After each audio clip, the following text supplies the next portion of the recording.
तक क्या होगा, रेफी हो गया। जस प्रकार से क्या होता है, रेफी कहलाता है।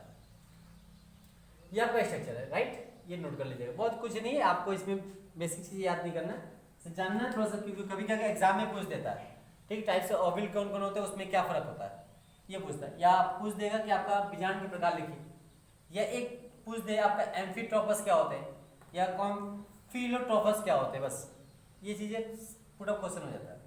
नेक्स्ट आइए आपका एम्फीट्रोपस, जिसे क्या कहते हैं, अनुप्रस्थ। क्या कहेंगे, अनुप्रस्थ। याद रखिएगा, अनुप्रस्थ क्या होगा, मे बी क्षैतिज, that is the figure, vertical charge है ना जी। जो वर्टिकल स्टेज में जो पाया जाए क्या होता है, अनुप्रस्थ। बहुत सिंपल सी बात है, केमिस्ट्री में पढ़ेंगे वर्टिकल लाइन आपका लॉन्गिट्यूडिनल लाइन, तो वर्टिकल लाइन की तरह आपका यहाँ स्ट्रक्चर जो होगा वो क्या कहलाएगा, एम्फीट्रोपस कहलाता है। यानी बीजांड क्या बता रहा है, बीजांड वृंद के ऊपर, यानी बीजांड जो डंठल होती है जिसे कह सकते हैं मे बी, कि ऊपर क्या रहेगा ऐसे, यानी ये बीजांड है, ये बीजांड वृंद के ऊपर, यानी बीजांड वृंद लग गया, बीजांड वृंद के ऊपर क्या लगा, बीजांड लगा हुआ, यानी बीजांड वृंद के ऊपर क्या, बीजांड और संपूर्ण अवस्था में, किस संपूर्ण अवस्था में। तो ऐसे पार्ट्स को, ऐसी अवस्था को हम क्या कहते हैं, एम्फीट्रोपस के नाम से आते हैं, अनुप्रस्थ, राइट। सिंपल सर, जैसे ये आपका डस्टर है, ये दृश्य बीजांड, ये आपका बीजांड वृंद, तो कहाँ लग गया डस्टर, यहाँ पर लग गया, किसके ऊपर लगा है, बीजांड वृंद के ऊपर। तो बीजांड वृंद के ऊपर आपका फ्यूनिकल जिसे कहते हैं, उसके ऊपर जब बीजांड लगा हो संपूर्ण अवस्था में, तो क्या कहलाएगा, एम्फीट्रोपस, याद रखिएगा। फॉर एग्जाम्पल में लेमना और पॉपी, पापी नहीं पॉपी क्या कहलाता है इंग्लिश वर्ड में, ये पापी नहीं है, पॉपी कहलाता है। तो पॉपी मतलब क्या हो गया, POPPY, this is a Poppy, don't use Poppy, पापी नहीं पॉपी, हम क्या कहते हैं, पॉपी, याद रखिएगा। ये पॉपी प्लांट का नाम है, लेमना प्लांट का नाम है, जो आपके इस तरह के स्ट्रक्चर पाए जाते हैं। जैसे यहाँ देखिए एम्फीट्रोपस, बेसिक, दिस इज आपका फ्यूनिकल्स, बीजांड वृंद, ये बीजांड वृंद है, तो बीजांड वृंद के ऊपर क्या लगा है, ओविल, तो जब बीजांड वृंद के ऊपर ओविल संपूर्ण अवस्था में पाया जाए तो इसे क्या कहते हैं, एम्फीट्रोपस, क्या कहेंगे, एम्फीट्रोपस, राइट। ये आपका एम्ब्रियो बताया गया, क्या एम्ब्रियो, ओके। नेक्स्ट देखिएगा, कैम्फिलोट्रोपस क्या आता है, कॉम्फिलोट्रोपस, कैम्फिलोट्रोपस हिंदी में क्या कहते हैं, वक्र। वक्र कैसा होता है, टेढ़ा मेढ़ा ना जी, गोल अवस्था में जो रहेगा, ठीक है, घूम के आएगा, सर्कल पाथ बनाएगा, उससे कहते हैं टेढ़ा मेढ़ा रहेगा। तो क्या रहेगा, बीजांड के ऊपर मुड़ा हुआ, यानी बीजांड क्या रहेगा, ऊपर मुड़ा हुआ, मुड़कर, यानी बीजांड कैसा रहेगा, बीजांड जो रहता है आपका बीजांड वृंद के ऊपर आपके मुड़ी अवस्था पाई जाएगी, और घोड़े की नाल जैसी स्ट्रक्चर बनाएगी। घोड़े का नाल देखिए आप लोग, यानी घोड़े का नाल देखेंगे तो क्या होगा, इस तरह आपका घोड़े का नाल स्ट्रक्चर होता है, इस तरह, ये घोड़े का नाल है, राइट। यानी घोड़ा जब दौड़ता है ना जी, घोड़ा टक टक टक टक दौड़ता है, तो घोड़े के पैर के नीचे खुरी जो होती है, उसके नीचे क्या होती है, आपके लोहे के एक नाल ठोकी जाती है, नाल ठोकी जाती है, ताकि किसी भी पक्के वगैरह किसी भी स्थान में वो आसानी से दौड़ ले, उसका खुरी घिसे ना, इसलिए नाल ठोका जाता है। तो जो कैसा नाल कैसा रहेगा, आपका इस तरह आकार का रहेगा, ठीक, अर्धचंद्राकार में भी कर सकते हैं, आपका आकार का रहता है। तो घोड़े की नाल की तरह ये क्या रहेगा, बीजांड ऊपर की तरफ रहेगा, और आपका मुड़कर घोड़े की नाल जैसा बनाएगा, कैसा, घोड़े की नाल जैसा। देखिए देखिए 2x स्टेप, राइट बना ना जी, ये पूरा मुड़ी फोल्डिंग घोड़े के नाल जैसा बन गया, राइट। तो ऐसी अवस्था को हम क्या कहते हैं, कैम्फिलोट्रोपस के नाम से जानते हैं, वक्र बन गया, क्या बन गया, वक्र बन गया। कैसे प्लांट में है, गुलाबास में सरसों मटर चना वगैरह भी देखने को मिलता है। ऐसा नहीं कि आपका जो चीज उसमें मिलेगा, जैसे यहाँ चना मटर आया था कहीं, इसमें एनाट्रोपस में चना मटर प्लांट में है, तो ये चीजें इसमें भी देखने को मिलता है। यानी आपका प्लांट में चना में मटर में ऐसा भी रहेगा और ऐसा भी देखने को मिलता है, दोनों देखने को मिलते हैं। तो ये आपका सरसों में मटर में चना में कह सकते हैं लेग्मिनोस और क्रूसीफेरी, कि जो आपके कुल के प्लांट होते हैं उसमें खास करके ऐसे आपके बीजांड देखने को मिलते हैं, लेग्मिनोस और क्रूसीफेरी के कुल के प्लांट में आपको ये चीजें देखने को मिलती है। स्ट्रक्चर आपको यहाँ दिखाया गया, राइट, घोड़े के नाल जैसे स्ट्रक्चर। नेक्स्ट होता है आपका हेमीट्रोपस, क्या है, हेमी मतलब आधा, ट्रोपस है, अनुप्रस्थ है, यानी अर्धप्रस्थ, ठीक है, अर्ध प्रतीक होता है, क्या होता है, प्रतीक, अर्ध प्रतीक, कैसा है, अर्ध प्रतीक। ये पूरा क्या है, एम्फीट्रोपस मतलब प्रतीक है ना जी। एना एना नहीं, कहाँ है एना, ऐसे यहाँ एनाट्रोपस है, प्रतीक है। तो ये क्या है आपका अर्ध प्रतीक रहेगा, कौन सा, हेमीट्रोपस अर्ध प्रतीक रहेगा। इसमें क्या लिखेंगे, बहुत सिंपल सा है, बीजांड द्वार कहाँ रहेगा, बीजांड द्वार तथा निभा एक सीधी रेखा और क्षैतिज रेखा होगी, यानी एक सीधी रेखा में रहेगा, लेकिन कैसे रहेगी, क्षैतिज में, देखिए आपका क्षैतिज में। तो अर्ध प्रतीक है, ये आपका क्या प्रतीक की अवस्था में, लेकिन ये क्या है अर्ध प्रतीक कहलाता है। क्लियर है, ये आपका स्ट्रक्चर होता है। कौन सा, रेननकुलस के जैसे आपके कुल में ये प्लांट देखने को मिलता है, बीजांड में देखने को मिलता है। ओके, नेक्स्ट होता है आपका सिरसिनोट्रोपस। सिरसिनोट्रोपस में क्या होता है, बीजांड में लंबा होकर क्या रहेगा आपका, मुड़ जाता है, जब पूरा पूरा घूम जाएगा, चक्कर लगाएगा मतलब कैसा हो जाएगा, जैसे कोई रस्सी को घुमा दीजिए पूरा, तो कुंडलित अवस्था हो जाएगी, किसी हो जाएगी कुंडलित अवस्था। तो इससे हम क्या कहेंगे, कुंडलित, क्या कहेंगे, कुंडल नुमा संरचना बनता है, यानी पूरा कुंडल बन जाता है, इसीलिए इसका नाम है सिरसिनोट्रोपस के नाम से, यानी बीजांड वृंत जो होता है लंबा होकर पूरा लंबा हो जाएगा, और कैसा होगा, लंबा होकर बीजांड को घेर लेगा। घेरे कब, जब उसका कुंडलित हो जाएगा, यानी आपका ये फिनिकल्स है, ये फिनिकल्स क्या रहेगा आपका लंबा होकर ऐसे ऐसे ऐसे पूरा घेर ले रहा है, ऐसे ऐसे पूरा क्या कर रहा है, कुंडलित अवस्था बना ले रहा है।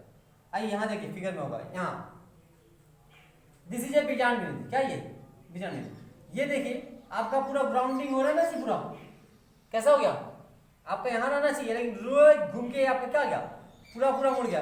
जब पूरा पूरा मुड़ गया तो कैसा हो गया, एक कुंडलित अवस्था में, कुंडलित अवस्था बना, इसीलिए क्या कहते हैं सिरसिनोट्रोपस के नाम से जानते हैं। तो बीजांड में लंबा हो जाएगा और घूम करके पूरा बीजांड को, बीजांड क्या कर रहा है, ये बीजांड है, पूरा बीजांड को क्या कर रहा है, पूरा घेर ले रहा है, ठीक है, इसलिए इससे कुंडलित करते हैं। राइट, हो गया। तो आपका ये आपके स्ट्रक्चर इसमें पाए जाते हैं। क्लियर है, नोट कर लीजिएगा, पढ़ लीजिएगा। ये किसके आधार पर हुआ, बीजांड द्वार के आधार पे, मैंने लिखा नहीं, लिखा on the basis of the माइक बीजांड द्वार, यानी बीजांड द्वार के आधार पे क्या है, ओवल्स है, ठीक है। दूसरा देखिए, अध्यावरण के आधार पे भी आपको क्या होता है, 3 प्रकार का होता है।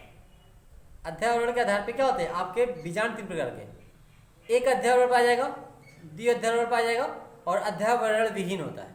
क्या देखिएगा, यानी जिसमें एक अध्यावरण, जैसे क्या है यहाँ पर 1-2 अध्यावरण है, तो किसी प्लांट में एक ही पाया जाता है, एक अध्यावरण आपका ओविल कहलाएगा।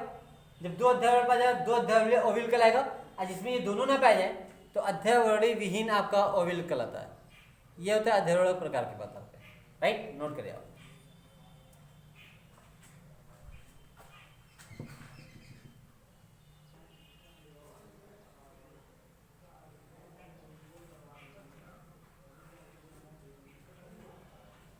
जल्दी नोट करिए, फिर आगे बताते हैं। और मेहनत कीजिए आप लोग, ठीक है। सिलेबस 30% कम हुआ, जैसे मैंने बताया था, पहला चैप्टर नहीं है, दूसरा चैप्टर पढ़ेंगे, और सबसे लंबा चैप्टर वो जो था खत्म हो चुका है, जेनेटिक्स जिसे कहते हैं। और इसके बाद जस्ट शुरू होगा क्या होता है आपका भ्रूणकोश का विकास, development of the embryo and endosperm, वो चैप्टर है। लेकिन वो चैप्टर आपके क्लासेस खुलते तो बताते हम, बेटर रहेगा। इसके बाद हम नेक्स्ट वीडियो में जब आपका नेक्स्ट चैप्टर शुरू करेंगे, तो नेक्स्ट चैप्टर में आपको पढ़ाया जाएगा मानव में लैंगिक जनन। इसमें मानव जाति जो होती है, यानी मानव में कैसे लैंगिक जनन होता है, मानव में जनन की पढ़ेगी, मानव लैंगिक जनन ही होगा बहरहाल, तो उस पर जनन कैसे होता है मानव में, तो एक बहुत इंटरेस्टिंग और आपके बारे में, खुद के बारे में जानने का मौका मिलेगा। तो मानव में जनन कैसे होता है, तो बेसिक चीज़ें जानते सब, लेकिन कुछ लोग ऐसे चीज़ें हैं जो है लोग, खास बात के बताए तो अनजान होते हैं, ठीक है। उसमें कई आपकी सामाजिक कुरीतियाँ भी हैं, इस चैप्टर में जब पढ़ेंगे, और पर्टिकुलर आपको सही जानकारी प्राप्त होगी अगर सही सही पढ़ेंगे तो इस चैप्टर को। तो इसलिए वो ज़रूरी है आपके सिलेबस के आधार पे भी, आपके लाइफ साइकिल के आधार पे भी, और आपके सामाजिक दायरा के आधार पे भी। तो ये पढ़ना बहुत ज़रूरी है, मानव के में जनन कैसे होता है, तो आप सही चीज़ों को तुद कर पाएंगे, सही चीज़ों को जान पाएंगे कैसे क्या होता है। बहरहाल इसको नोट कीजिए, फिर बताते हैं।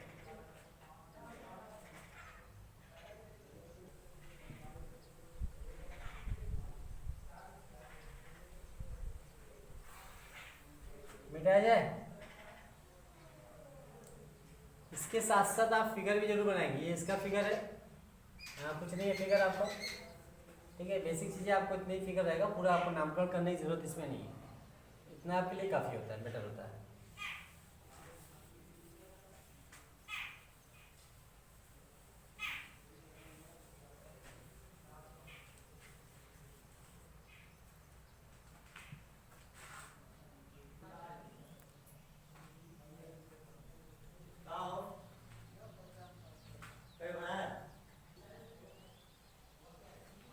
आइए देखिए, जिससे मैंने कहा था आपको on the basis of the integuments, अध्यावरण के आधार पे भी आपको क्या होता है, ओव्यूल डिवाइड किए जाते हैं, ओव्यूल बांटे जाते हैं।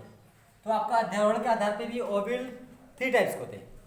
तो जैसे मैंने एक फिगर बनाया था, बताया था आपका ओव्यूल क्या होता है, एक स्ट्रक्चर बताया था ना जी, ये आपका फिगर था राइट, इसमें आपको यहाँ मुड़ के ये मुड़ के आपका ओव्यूल, ये क्या था, इंटीग्यूमेंट्स था।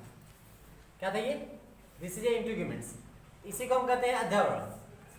तो ये अध्यावरण के आधार पे आपके जो प्लांट होते हैं, आपके 3 प्रकार के ओव्यूल बनाते हैं। कितने बनाते हैं, 3 प्रकार के। पहला होगा आपका यूनिटैग्मिक, यूनिटैग्मिक, बाइटैग्मिक और एटैग्मिक। यूनिटैग्मिक, यूनि मतलब एक, बाई मतलब 2 और ए मतलब नथिंग, कुछ भी नहीं, ध्यान दीजिएगा। टैग्मिक मतलब होता है आवरण, एकदम सिंपल वर्ड है। एक टैग्मिक का यूज होता है, टैग,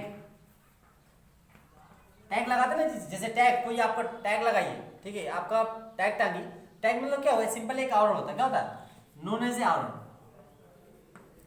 टैग मींस आवरण। तो कैसा बता रहा है, यूनिटैग्मिक, यूनि मतलब एक टैग्मिक हो, यानी जिसपे एक आवरण हो, ऐसा आपका ओव्यूल जिसके ऊपर क्या हो, एक आवरण पाया जाता हो।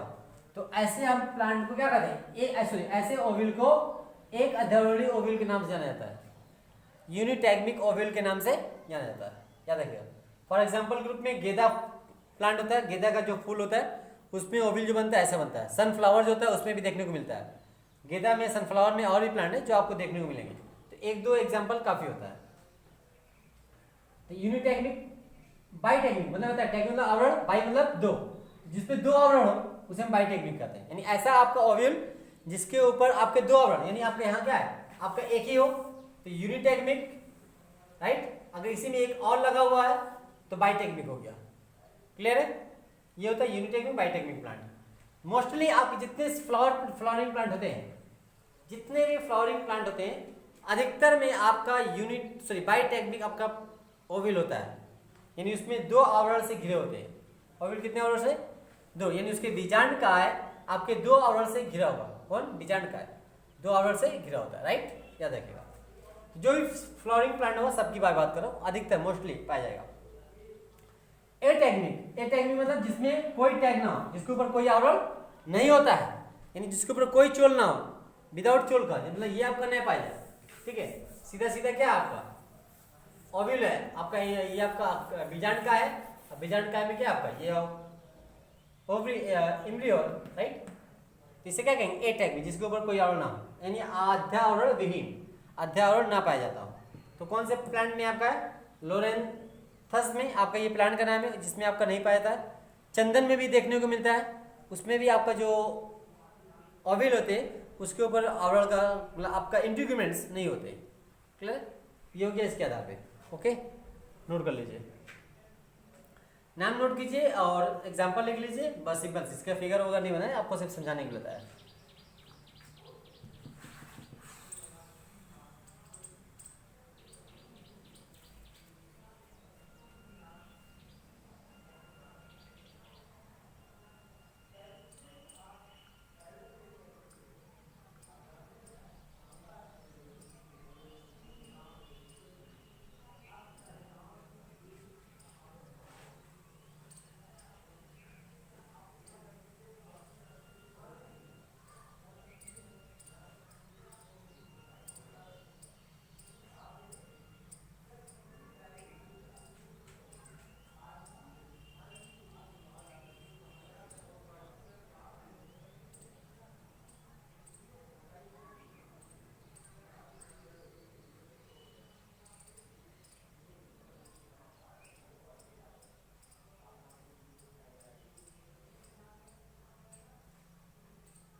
हो गया, नोट कर लीजिए। ओके, देखिए इसके बाद भी क्या होता है, आपका बीजांड का जो होता है, न्यूक्लियस जिसे कहते हैं, उसके आधार पे भी आपका ओव्यूल के टाइप्स होते हैं। तो मुख्यतः 2 प्रकार का होता है, एक स्थूल स्थूल आपका बीजांडकाई होता है, एक तनु बीजांडकाई होता है। स्थूल बीजांडकाई में क्या होता है, आपका बीजांडकाय पूरा डेवलपमेंट होता है, विकास होता है, ठीक है, जैसे पॉलीगोनम प्रकार के पौधे होते हैं उसमें देखने को मिलते हैं। और जो तनु बीजांडकाई होता है उसमें आपका बीजांडकाय कम विकसित होता है, यानी उसमें प्रपशु जो आपका होते हैं, प्रपशु इंटीगमेंट्स होते हैं, उससे क्या होता है आपका जनक कोशिका का डेवलपमेंट होता है, ठीक है। तो ये दो प्रकार के होते हैं उसमें, कौन सा, स्थूल आपका बीजांडकाई और तनु बीजांडकाई, ये चीज़ें होता है। तो ये आपका टाइप्स ऑफ द ओव्यूल हो चुका है, इसको नोट कर लीजिएगा। नेक्स्ट वीडियो में हम बताते हैं आपको व्हाट इज द पॉलिनेशन, परागण किसे कहते हैं। तो परागण की क्रिया बहुत आसान है और किताब में आपको बहुत लंबा चौड़ा दे दिया है, तो हम बेसिस रहेगा आपको कम मात्रा में पढ़ा के एक बता दिया जाए कि आपका व्हाट इज द पॉलिनेशन। तो पॉलिनेशन आप अधिकतर जानते भी होंगे क्या होते हैं, फिर भी नेक्स्ट वीडियो में पूरा डिफाइन करते हैं। तब के लिए थैंक यू।